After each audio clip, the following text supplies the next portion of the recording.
Aturannya udah jelas, fix gagal bayar di atas 90 hari, maka hutang kalian dianggap hangus oleh OJK. Nah, bener nggak sih hal demikian? Karena memang masih banyak informasi simpang siur terkait hal ini.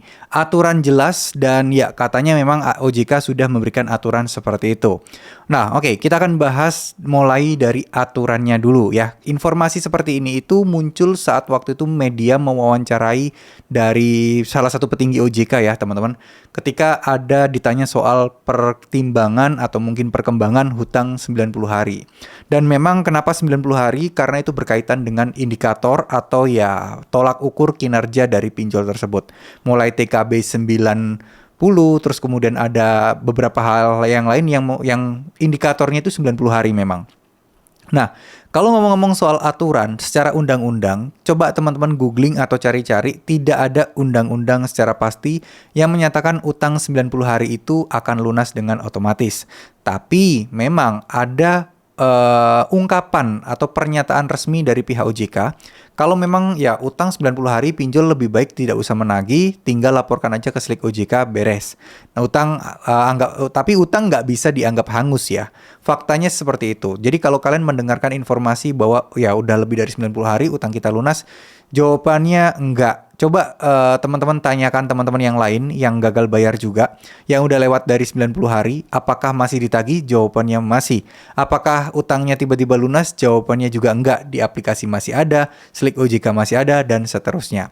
Anjuran tersebut itu ditujukan kepada para pelaku pinjolnya, maksudnya pelaku perusahaan pinjolnya, untuk ya udahlah, udah hentikan proses penagihan-penagihan dan anggap aja ini sanksinya kenakan denda, sanksinya berupa Slik OJK dan ya selesai.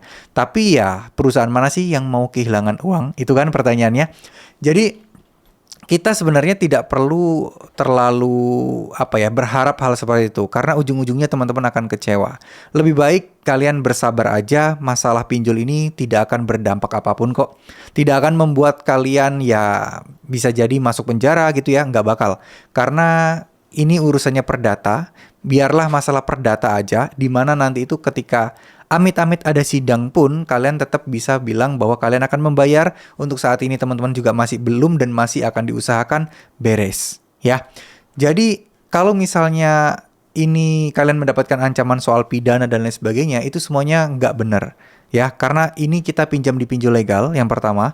Kita minjemnya itu secara SOP, sesuai aturan dan melalui aplikasi juga. Jadi nggak ada pelanggaran-pelanggaran pidana atau mungkin pemalsuan data di sini yang mungkin bisa menyebabkan kalian dipidana. Kan enggak. Semua kalian lakukan secara prosedural, secara terstruktur, dan juga ya memang dari aplikasi itu. Bukan dari lewat jalur belakang dan lain sebagainya. Ya. Jadi gimana nih yang udah 90 hari? Apakah hutangnya akan lunas? Jawabannya enggak, sekali lagi. Faktanya kenyataan di lapangan tidak akan serta-merta lunas. Tapi apakah itu setidaknya bisa kalian jadikan acuan bahwa ya harusnya saya nggak ditagih seperti ini? Mungkin bisa jadi iya, tapi kalau kita ngomongin soal undang-undang, tidak ada secara resmi, secara detail menyatakan telat lebih dari 90 hari, maka utangnya lunas. Nggak ada. Ya, tapi segala peraturan atau mungkin ya DC yang akan datang menagih itu sudah tercantum dan tertera, undang-undang itu baru ada. Ya, di surat edaran OJK nomor 19 tahun 2023 itu detail sekali bahwa DC itu tidak boleh menyakiti secara fisik maupun secara verbal gitu ya kepada nasabah yang gagal bayar, dan jam berkunjung pun sudah ada juga. Terus kemudian apa yang boleh dan tidak boleh DC pinjol lakukan itu semuanya juga sudah ada di sana.